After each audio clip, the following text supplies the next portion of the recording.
Freed hostage Ilana Gritzewsky went to the UN Security Council to call out their double standards and how the world denies the atrocities that we all saw right before our eyes. Until October 7, shattered everything. At 6:30 in the morning, my life changed forever. It's hard to breathe, but that's alright. Yo guys, your boy again, Shady one and only, and today guys, we'll be watching a video of a former Israeli hostage in Gaza who gave a powerful speech during the UN Security Council meeting on the 27th of August. Let's check this out. I would say best be ready for this. To Miss Ilana Gritzewsky. Mr. President, members of the Security Council, ambassadors. Estoy hoy aquí. I am here today, before you, not just to raise my voice, but also for those who are not able to be here today. Those who have still been kept hostage, or those who were brutally assassinated. My name is Ilana Gritzewsky. I was born in Mexico into a Jewish family, profoundly connected to Israel. My home was always full of traditions and customs linked to Israel. One of my memories of childhood is to understand the work undertaken by many international organizations such as the UN and UNICEF. When I was in school, we always proudly promoted the values that I had learnt from the institutions. However, I'm now here and I'm wondering, where were these organizations when I needed them most?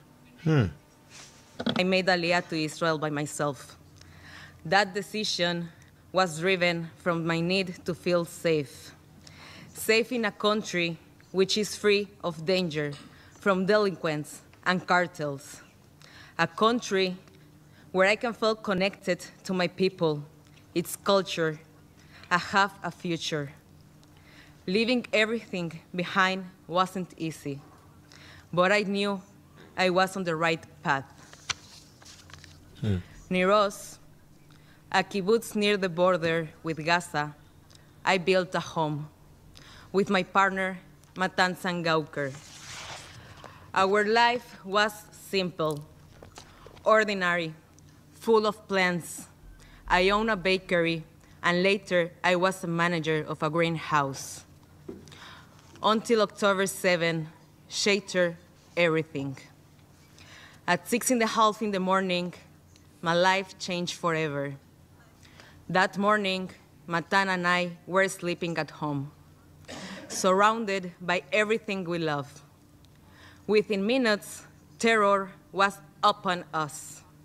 We wake up to sirens, like every time before. Without imagining that this time, it was not just sirens. It was an attack by armed, funded, and violent terrorists who entered our home with intention to destroy everything dear to us.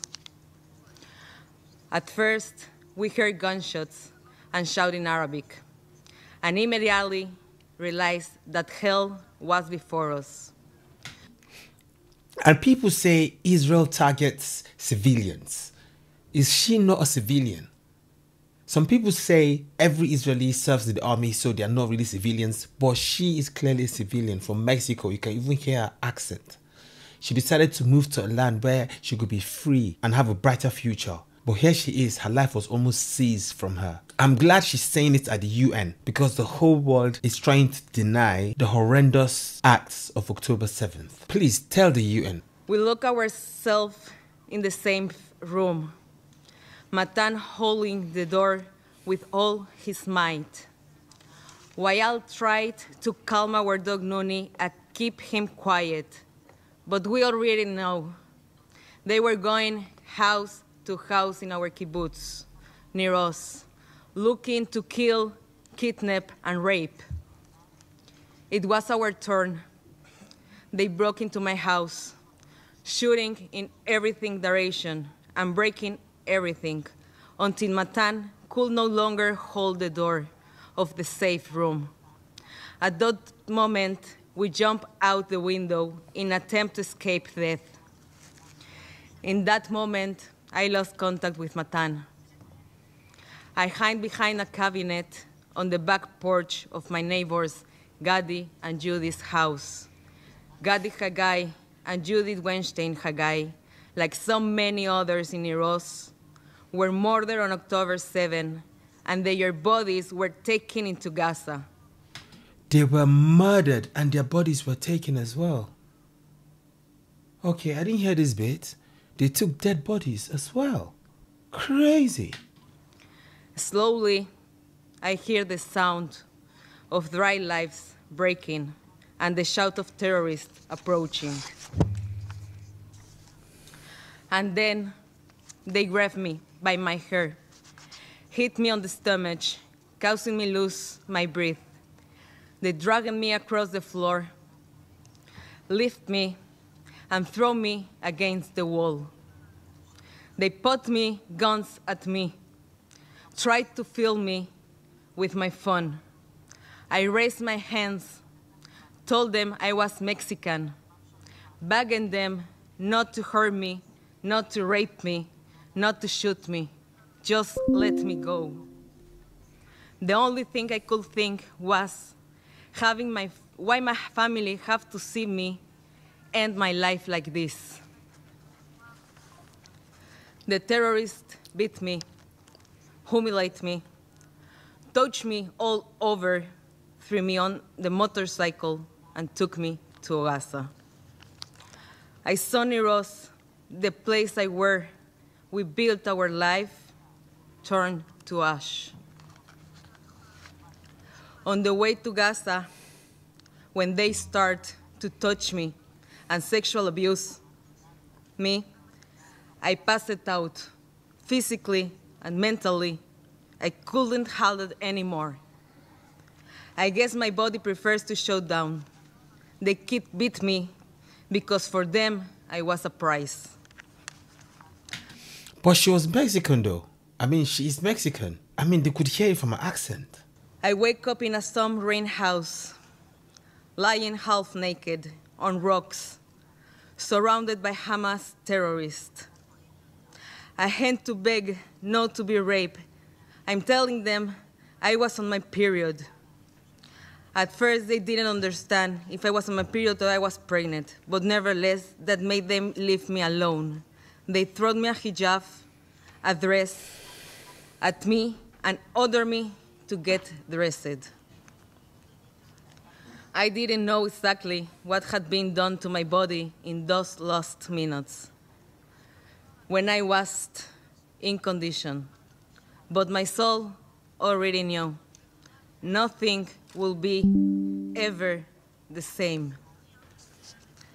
I was suffering for a fractured jaw, a broken pelvis, ear damage for explosion, and a burn leg. One of the first day, many people came to see me, to play main games. One of them fixated on me. He told me I would never leave, that I was beautiful, that we were going to marry and have children. Even if there is a deal, I will not be released. He handed me his gun, told me to play with it, and stole all my jewelry. The next day, around noon, they brought me another hostage from Niros. That gave me strength. I realized I wasn't alone. We looked out for each other. After a week, our wars told us that the IDF is going to attack the house, so we need to move to a different place. I found myself walking through the Gaza streets, holding the terrorist's hand as if I were his wife. When we arrived at the other apartment, all of the neighbors came out to see the new prize. They knew exactly who we are. We stayed there for only one day and moved again. This time, they took us to a dirty house full with cockroach. We slept on the floor with a thin mattress that wasn't a really mattress. We spent over 14 days there with barely any food, almost no water, constant psychological terror, no basic human humanitarian needs, such as medicine, showers, hygienic products. In 55 days in captivity, I lost 12 kilograms, which is around 24 pounds. Wow. They did not give me any medicines. No doctor came to see me, even though I told them that I was suffering from colitis and anemia. The terrorists dedicate everything. Where we call talk, where we call go to the bathroom, when we call get up. They wake up us in the middle of the night for cruel interrogations. From the moment I was captured, the wars were with me all the time. They did not wear Hamas uniforms. They dressed like civilians. They told me that one of them is a math teacher, and the other one is a lawyer. For 50 days, they made me sure I could not escape. They told us all the time that we would be hostage for 5 or even 10 years. When it was time to eat, they took a lot of food to their room that they have meat, rice, and vegetables. At the same time, they left us with our meal, which contained sometimes as little as 10 chickpeas or a piece of dry flat bread, which wasn't always well cooked. About 4 days before my release, someone knocked on the door. We wake up terrified, thinking we weren't going to be included in the deal. But they came to tell us we were going home. They changed our clothes, moved us, and prepared us to leave. But it was a lie. They transferred me to a hospital. Now I know it was the Nasser hospital. They look us through the back entrance and walk us past all the civilians. In the hospital, there was an area which was closed off and used only by Hamas. With an armored ward, they look us in a room where we meet the third hostage. Wow. Okay. Now, every time Israel keeps saying that they use hospitals as a base, the whole world kept denying and denying and denying. And here she is now giving a testimony. I mean, right now, how can the UN deny this then? The next morning, around 10 a.m., they told us again that we are going home. They moved us on another room and made me undress to check I have no surveillance device on me. Later, they briefed us, checked us, gave us supplies, and told us to get into a car waiting outside. But instead of taking us to freedom, they take us to a tunnel. There we see more hostages, some of whom were my friends from my kibbutz near us. I saw Eitan Oren and David Cunho there, who still remain in Hasson Hamas. It was only then, in the tunnels, after more than 50 days, that I found out that my boyfriend Matan was also a hostage, just a short distance away, but I couldn't reach him. I begged to the terrorists to let me see him. They said later, and made me do different things, such as clean the kitchen to make me think that after that they will let me see him.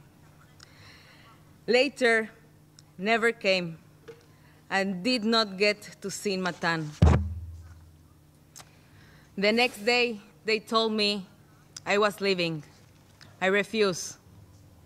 I wanted to see Matan.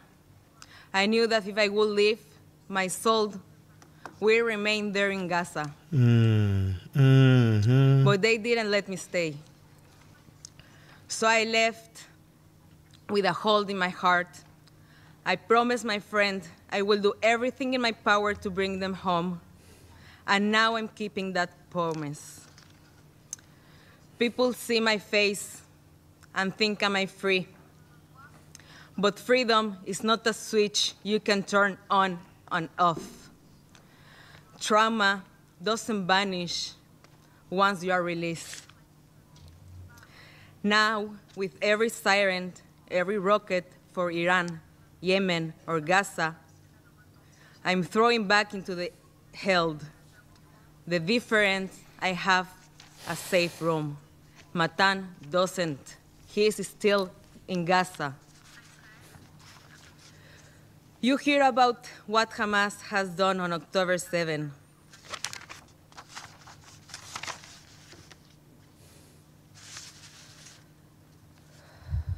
Oh, she's shaking. Women were raped, abused, and humiliated.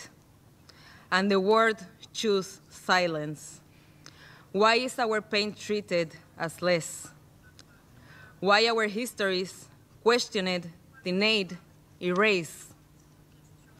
I am here not just for myself, but for every woman and man who didn't make it home, for every voice which was ignored, for the 50 hostages still in Gaza, for their families.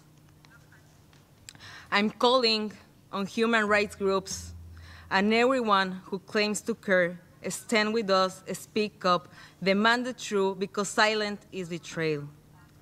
Matan, stay strong. Don't lose hope. Oh. Your mom, sister, our dog Nuni, and I are all waiting for you. También estoy aquí. I'm also here.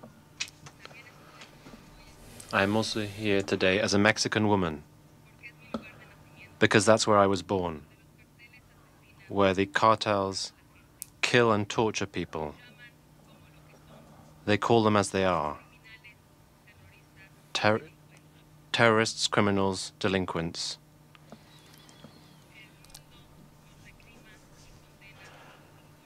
The world doesn't hesitate to condemn them. So that's why I wonder why Hamas, who burn children alive, rape women, and mutilate bodies, kidnap children and adults, why are they not condemned in the same way? She's calling out the UN's double standard on that. What's good for the goose is good for the gander. Justice is meant to be a straight road, no turns, just black and white. A crime is a crime. Why is Hamas considered differently? Why is it not considered the terrorist group that it is? Why are Jewish victims questioned, and why are our accounts questioned when others are immediately believed? This is a double standard, and it's hypocritical. It's not just hypocrisy, it's betrayal. Of the Council, do not turn away. Do not look for excuses. Do not allow political divisions to silence the voices of victims. Use your influence, your power, your responsibility to demand the unconditional release of every hostage. No tomorrow, not in some distant future, but now. We need to make a deal. People in Israel want this war to end. Bring them home. Bring Matan home. Bring all of them home.